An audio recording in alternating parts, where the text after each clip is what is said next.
Hello, hello, hello, everyone. Thank you so much for joining me on this week's episode of Tracy's Tuesday Talks. I have with me an excellent guest whom I'm so excited to have on this episode, Barbara Johnson, the heart centered bookkeeper and accountant with Keeping It Straight Bookkeeping and Accounting. Barbara, introduce yourself and tell us a little bit about what brought you into accounting and bookkeeping. Well, I yeah, I am Barbara, the heart-centered accountant. I love it. It's my passion and who I serve. I went into the military. Well, when I was a child, my father said, "When you go to college, you should be an accountant because you're really good with numbers." And I agreed with him and promptly joined the military, where I spent 10 years doing electronics and anything but accounting. I was medically discharged with many issues, many disabilities, and just basically they couldn't help me and be on active duty, so I was put out. While I was out, several people helped me get back to health, all holistic health and wellness. They literally nurtured me back to health. I was working at a game store. I was running it, teaching people how to play face-to-face games. They needed some help in the back room doing the inventory and the bookkeeping and stuff. And I said I could do that. I could help with that. And I fell in love with it. And I was like, okay, this is where I'm going to use my GI Bill. I'm going to get my accounting degree and move forward. And that's exactly what I did. And then I went into taxes in a large way and found out that many small businesses don't keep up with their bookkeeping, and they would bring me these shoe boxes or banker boxes of receipts and want me to do their taxes. And that's really good. We charge by the hour. In order for me to do that, I was working for someone else at the time. I didn't have my own business, as far as the tax stuff goes. But so what I decided to do was say, okay, rather than have me charge you hourly to do this once a year, why don't I help you monthly? And you pay me, I get the bookkeeping set up for you, get everything situated, and then when you come in to get your taxes done, we'll do it here, and you won't have to pay for the hourly service of me doing your receipts because we've already taken care of that. And it flourished. And so my bookkeeping business took off while I was working with someone else doing taxes. And then I eventually moved out of that, moved to Florida, and started doing my own bookkeeping and taxes, and kept going from there. So it's been a lot of fun. I love doing it. I love helping people. So that's the biggest thing is I want to help people that help other people. That's where Yes. the heart centered comes in. That's awesome. So what I'm hearing is your dad had an influence on what you do now just by pointing out, "Hey, this is something you're really good at." And then going off on a career path that wasn't quite exactly what you were excited about, like coming back and then realizing, "Oh, like being in inventory, doing those numbers, like you realize, oh my gosh, I'm really good. This is fun. This is awesome." And then you actually made a career out of it and have your own business. Right. Guys, there's a guy out there called Ken Coleman who is called America's Career Coach. And Barbara is modeling exactly what he teaches is finding something that you're good at, using your skills and your talents and your knowledge to find your purpose, something that you have a mission for. That's how you get the fulfillment in a career. So, Barbara, what are some of the biggest oopsies that businesses have when it comes to bookkeeping and accounting? Some of the biggest things is not claiming expenses properly. A lot of people know to keep the receipts, and that's fantastic. Keep the receipts. That is a good start. But they don't put on that receipt the things necessary to prove that it was a business receipt. So you take a client to lunch. Yes, that can be claimed as meal and expenses because you're trying to get them to buy more, et cetera. But what you need to record is not just that this was a business expense, but you need to know who the client was, what you kind of talked about, what, in other words, what the business purpose behind it was. Not just, yeah, this is a business receipt because I took a client to lunch. You need more specifics. There are several, those types of things. The other thing is people don't claim their home office, and they should. If you have a home office, now it has to be used regularly and exclusively, but a home office these days is a desk, even just a little desk, because of the way you can claim it, as long as it's regularly and exclusively. In other words, if you have a desk that all you do is your business on it, and you only do your business and you regularly do your business on that desk is your office. You can claim that, and there's no reason not to. And mileage, people say, oh, I'm keeping track of my mileage. I can drive to the store and then to the bank and back home, and that all counts. And it doesn't, unless all of that is business miles. From your house to the bank, yes, as long as your house is your office. And then if you go from the bank back, yes. But if you go from the bank to the store and then back home, that part doesn't count anymore, because that's personal. But you need to have a book in your car to write down what your mileage, starting mileage was, ending mileage, and how many miles that was, and what the purpose was. You need to be able to tell, this was, I ran to the bank for the business, not just, yeah, that was business miles, this is personal miles. And it needs to be kept up with. It's not just one of those, oh, well, I go to the bank about once a week, so I'm going to say that many miles was it. Well, the IRS wants to see that book, those mileage notes, just different things like that. I'm learning so much just from this conversation already. And y'all, I apologize for the muting. I have a Great Pyrenees. You might have seen him in the background before. He's barking at butterfly farts 3 blocks away. So real talk, y'all. So I had no idea that you were supposed to record like what you talked about, who you had coffee or lunch with, and what the purpose was. Like, oops, for me anyway. Yeah. I mean, the biggest thing is it's, unless you're audited, it's not that big a deal. But if you're audited, the IRS can look at that and say, denied, denied, denied. And then here goes your, now all of a sudden you're owing more and more money, because all of the receipts that could have been legitimate receipts are now denied because you didn't make those extra notes. And that's the biggest thing. Wow. And keeping them organized. Yeah. That's the huge part with it. Because if you don't have things organized, you don't know where you are, you don't know where you're going. And you also have no way of going back and going, okay, well, this receipt, where did I put it? I know I had this expense. Now, where did I put it? Mm-hmm, mm-hmm. Keeping everything together is the big thing. How often would you recommend that people take time to organize everything? I would recommend at least minimum once a week, because if you wait longer than that, you're not going to remember what each thing was for. You can look at the receipts and go, okay, I know I went and bought. And if you've ever looked at a Walmart receipt, paper does not say paper. It's got these 8 by 11 by something. And you're like, what in the world is that? So you want to make sure that you write on the receipt what it was, but you want to make sure you put that in a spreadsheet or QuickBooks or Xero or some accounting software, so that you know where your business stands.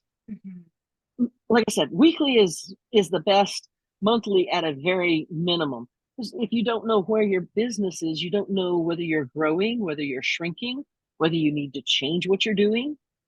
You don't, if you don't know where you are, you'll never get where you want to go. That sounds an awfully like a lot like how I preach about tracking transactions during a budget. Like atomic habits, like every 1 to 2 days, 3 days at max. If people who have a budget and are actually tracking their expenses, which is what actually makes the budget a budget, don't track those expenses. Like I've sat on coaching sessions that people pay for, and we're just sitting there like 45 minutes tracking their expenses. And they're like, I don't remember this expense. I don't remember what this was for. I don't remember this. And it's just like having that consistency, taking 2 minutes a day, 5 minutes a day is going to save you so much time and headache and help you know exactly where you stand with your mission. What are some Absolutely. What are some ways, because you mentioned QuickBooks, you mentioned Excel spreadsheets. What's the best way for people to keep their books clean and organized? The best way is to hire a bookkeeper. But if you want to do it yourself, No, seriously, seriously, stay in your zone of genius. Okay. I cannot heal people. I cannot do massages. I would love to be able to do energy work. I would love to be able to be, I want to be a doctor of Oriental medicine. That would be amazing to me. I can't, I don't have the head for it. I can't. So I stay in my zone of genius. I know numbers. Okay. And so that's the only reason I'm saying that. However, I understand a lot of people want to do this on their own. A spreadsheet is a really good way. If you use QuickBooks, it's really good. Zero is good. There's a program called FreshBooks. There's a Direct Sidekick, which is a bookkeeping for direct sales individuals.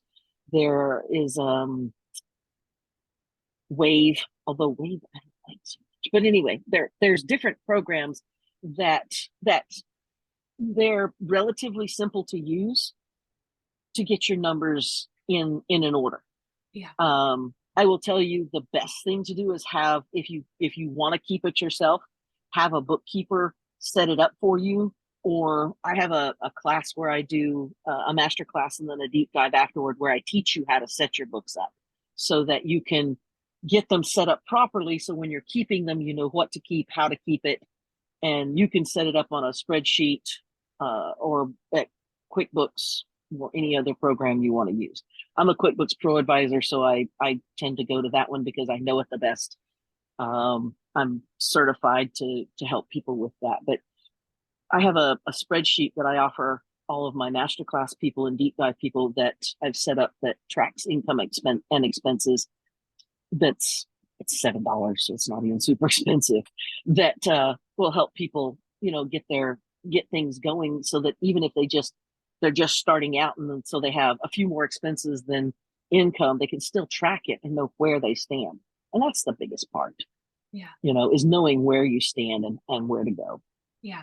And Barbara, you bring up a really good point.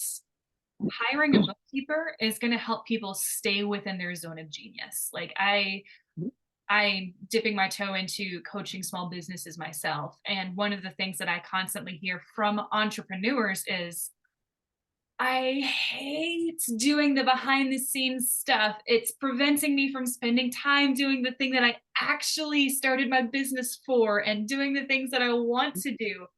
So working with you and having you do all of the soul sucking stuff to everybody else because that's what you love provides more time to be able to work on your business and in your business versus, oh crap, what was this receipt for?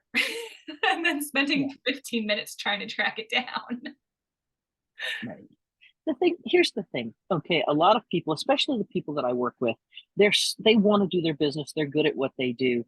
It's for me, okay, the job for me to do, say I need to categorize 50 transactions that come through in a week.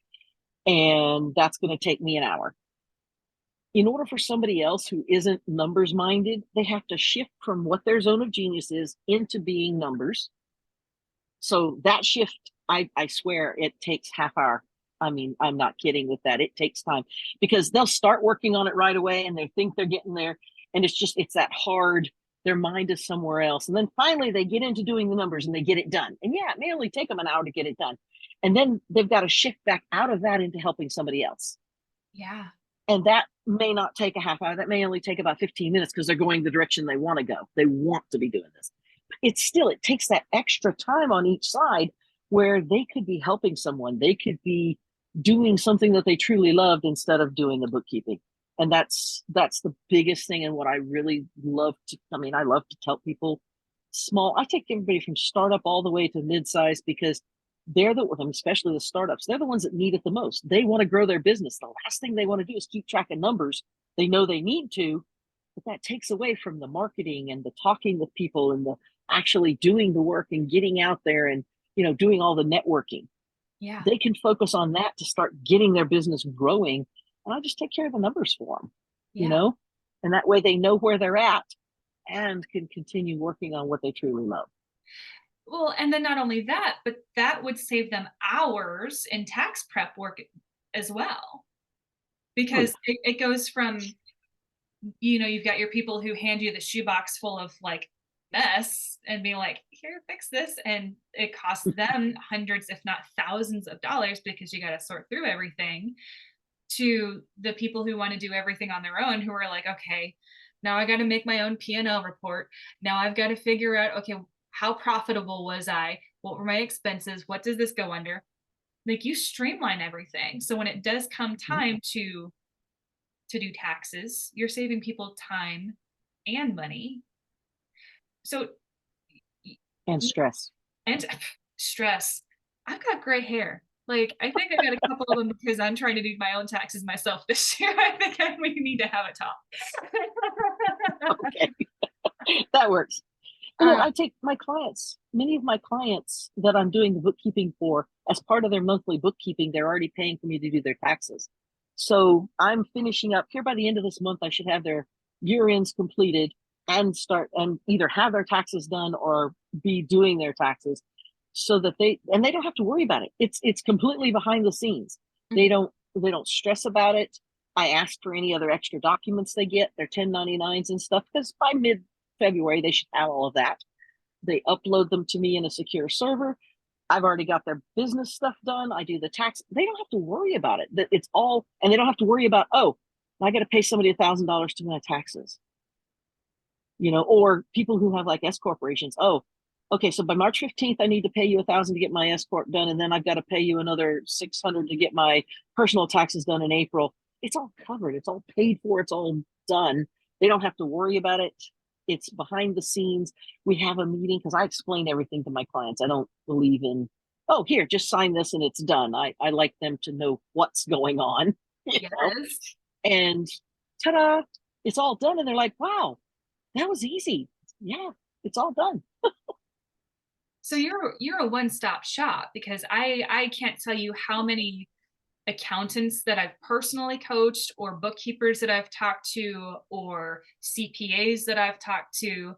The bookkeepers don't do taxes, the CPAs don't do bookkeeping, and it's just like, usually there's a separation, but with you do everything. Yeah, That's I have that ability. I also work with CPAs because I have a few clients, 2, 3 clients that they have CPAs that they've worked with for years and years and years. And I never want to step on people's toes. So what I do is I get their books done, hand them to the client, who then hands them to their CPA, who does their tax return for them. And it's still stress-free for them because they've got somebody doing it all the way through without having to worry about it. If the CPA has questions about the books, it comes directly to me. I answer those questions, taxes get done, and still the client is stress-free, which is what I want to go for. They don't have to worry about stepping out of their business to do their taxes. It's all handled, no matter whether I'm doing it or a CPA is doing it. Yeah. Well, this is definitely a timely conversation, because like, it's tax season now. There's a lot of people, a lot of CPAs that I know that are like in their turtle shells and like, I'll see you after April 15th. Bye. What are some of the mistakes or oopsies when it comes to taxes that you see with small businesses? Many small businesses, they tend to not have their information together yet, and so they do an extension because they know that gives them until October 15th to file their tax return, or October 14th or September 15th for the S corps and the partnerships and stuff. But they forget that if they owe money, it's an extension to file, not an extension to pay. And so then they file their taxes come September 15th, thinking everything's great. I filed on time. I can pay my taxes because, I owe a little bit. They pay it, and then they get a bill from the IRS saying, okay, well, you have a penalty because you failed to pay your taxes in a timely fashion. And they're like, but I did. I was supposed to pay it by September 15th. And it's not that. It's an extension to file, not an extension to pay. And so when you do that extension, you're supposed to submit what you think you might owe in taxes by April 15th. So that's one thing. And just not having the books together, and then they rush to try and get things together so it's done. So they pull everything and they put it all together, and so they miss things. Things get missed a lot. They have receipts for a ton of things. They don't remember what it is. They put it wherever they think they can, and that's that.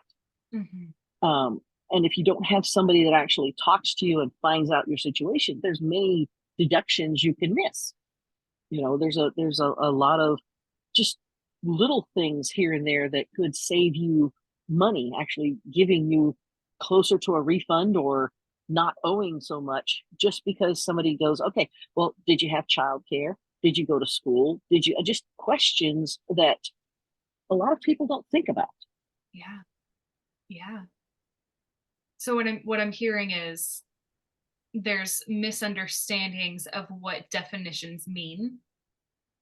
So you're going to pay more for filing an extension. You're going to get a penalty. Correct me if I'm wrong, but there's also interest on what you owe.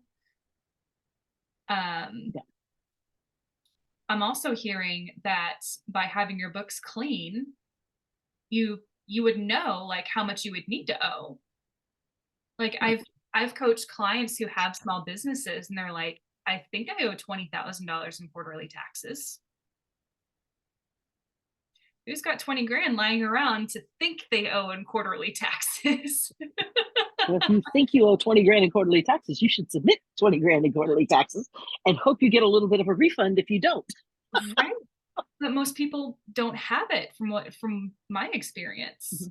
So Yeah. having The biggest thing with that is to actually keep up with those quarterly taxes. I mean that's part of, I mean, and you would be fantastic with this. It's part of budgeting. Mhm. Because if you're doing, like, I like the profit first system where you set aside 15%. Yeah, there you go. Profit first. Where you set aside 15% every every time you have money come in for taxes. And then quarterly you submit that. Mhm.